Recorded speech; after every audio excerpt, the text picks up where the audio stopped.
अगर जो आपने भी मटर की फसल लगा रखी है तो यह वीडियो आपके लिए बहुत ही खास हो सकता है।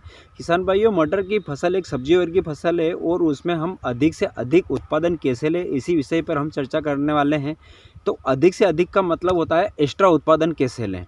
तो किसान भाइयों, सबसे पहले अगर जो आपने मेरे चैनल को सब्सक्राइब नहीं किया है तो पहले सब्सक्राइब कर लें, सदस्यता ले लें, ताकि आगे आपको इसी प्रकार के वीडियो मिलते रहें। खेती बाड़ी की नई नई जानकारियाँ, नई नई दवाइयों के खाद के बारे में जानकारी मिलती रहे। तो चलिए वीडियो को स्टार्ट करते हैं। किसान भाइयों, मटर की फसल जो है बहुत ही कम अवधि की होती है। जो आगे किस्में होती है वो 60 से 70 दिनों की होती हैं, और जो लंबी वैरायटी जैसे कि JS10 गोल्डन के नाम से आता है वह 90-95 दिन में पककर तैयार हो जाता है। तो हमें अधिक उत्पादन लेने के लिए क्या क्या करना चाहिए, इसी विषय पर हम बात करने वाले हैं। तो किसान भाइयों, सबसे पहले हमें बात करना है कि हम बुआई करते समय कौन सी खाद डालना चाहिए और कौन सा उसके अंदर फंगिसाइड मिलाना चाहिए। तो सबसे पहली बात आती है कि हमें कभी भी बीज को बिना उपचारित किए नहीं बोना चाहिए। उसके बाद में अगर जो जिस समय हम बुआई करते हैं उस समय हमें 12-32-16 30 किलो बीघे के हिसाब से डाल देना है। उसके बाद में किसान भाइयों, जब पहला पानी पिलाते हैं उस समय हमें 30 किलो 12-32-16 और 30 किलो यूरिया, और उसके साथ में होमिक एसिड जो आता है 90% वाला, किसी भी कंपनी का आप ले लीजिए, मिलाकर हमारे खेत में छिड़काव करके पानी पिला देना है।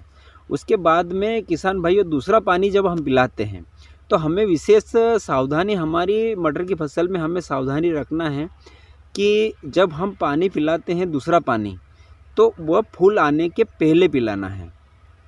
क्योंकि फूल आने के पहले इसलिए पिलाना है कि जब हमारी फसल, अगर जो हम 50% हमारी फसल में फूल आ जाते हैं और हम अगर जो पानी पिलाते हैं तो उससे क्या होता है, पानी पिलाने के कारण फूल झड़ने की समस्या उत्पन्न हो जाती है, तो हमें नुकसान हो जाता है। हमारी फसल में जो एक उत्पादन है वह कहीं ना कहीं गिर जाता है।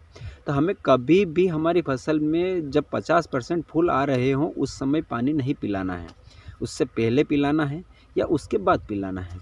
और दूसरी सावधानी हमें ये रखना है कि जब हमारी फसल में 50% फूल आ चुके हैं उस समय हमें यूरिया का कभी भी उपयोग नहीं करना है। यूरिया का उपयोग करने के कारण भी फूल झड़ने की समस्या आती रहे। और तीसरी सावधानी हमें यह रखना है कि हमें किसी भी हेवी डोज का उस समय उपयोग नहीं करना है जब हमारी फसल में फूल आ रहे हों, मतलब कीटनाशक का बोल रहा हूँ मैं। किसी भी हेवी कीटनाशक का उपयोग नहीं करना है, क्योंकि हेवी कीटनाशक अगर जो हम स्प्रे करेंगे तो उसके कारण क्या होता है कि फूल डैमेज होने की संभावना अधिक बनती है।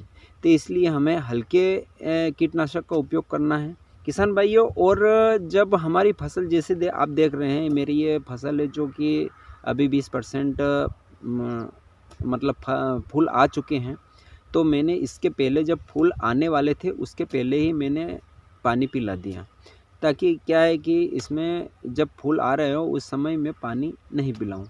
तो आप देख रहे हैं पीछे, और मैं आपको बता, किसान भाइयों, ये जो आप देख रहे हैं ये मैंने गोल्डन JS10 लगाया हुआ है, जो कि अभी 45 दिन का हो चुका है, और अभी इसमें मैंने दूसरा पानी पिला चुका हूँ और इसमें फूल आना प्रारंभ हो चुके हैं। आप जैसे देख रहे हैं इसमें 10-15% फूल आ चुके हैं। तो अब हम इसमें दूसरा स्प्रे करने वाले हैं। तो अब दूसरा स्प्रे हमें कौन सा करना है ताकि हमें एक अच्छी पैदावार मिले, हमारे पौधे को निरोगा रखें और फंगस ना आने दे। पर किसान भाइयों, मटर की फसल में एक भभूतिया रोग आता है जो कि नीचे पत्तों पर, हमें कुछ कुछ पत्तों पर दिखाई देता है। तो उसकी रोकथाम के लिए भी हमें एक फंगिसाइड लेना है। तो किसान भाइयों, सबसे पहले हमें एक कीटनाशक लेना है। मैं आपको कीटनाशक जो बताऊंगा जो कि इमामेक्टिन के नाम से आता है, जैसे कि मिसाइल के नाम से भी आता है, हम उसको लेंगे। हम उसकी मात्रा रखेंगे 1 एकड़ में 120 ग्राम प्रति एकड़ के हिसाब से रखना है हमें, ताकि एक लंबी अवधि तक हमारे खेतों में इल्लियाँ ना पड़ने दें। ताकि, क्योंकि हम जैसे कि यूँ तो 90 ग्राम भी ले सकते हैं, लेकिन 120 ग्राम इसलिए लेना है हमें ताकि लंबे समय तक हमारी फसल में इल्लियाँ नहीं आए। तो हमें ये कीटनाशक लेना है। उसके बाद हमें एक पीजीआर लेना, पीजीआर मतलब टॉनिक, जो कि हमारी पैदावार बढ़ाने में सहायक हो, जो कि फूलों की संख्या भी बढ़ाए और फलियों का आकार भी अच्छा बढ़ाए और हमारे पौधे में ग्रीननेस लाए। तो इसके लिए एक पीजीआर लेना है। पीजीआर में हम या तो डबल गोदरेज भी ले सकते हैं, वो भी एक अच्छा टॉनिक है। उसके बाद में अगर जो हमें दूसरा अगर जो लेना है, इसके बाद अगर जो दूसरा टॉनिक अगर जो हमें लेना है तो या तो यूपीएल का मैक्रिना भी ले सकते हैं या इसके अलावा ईसा एग्रो का सेप्टान 10 भी ले सकते हैं। ये तीनों टॉनिक बहुत ही बेहतरीन टॉनिक हैं जो फूलों की संख्या भी बढ़ाते हैं, फूलों को झड़ने से भी रोकते हैं।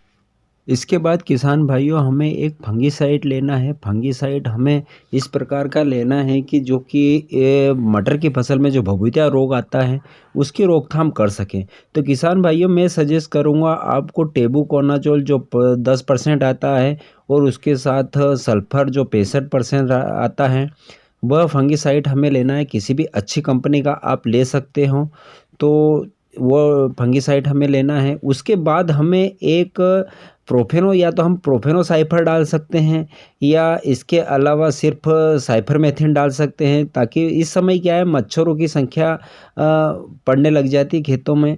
तो मच्छरों के रोकथाम के लिए हमें प्रोफेनोफास भी ले सकते हैं, आप पॉलीट्रिन के नाम से जो आती है वो भी ले सकते हैं।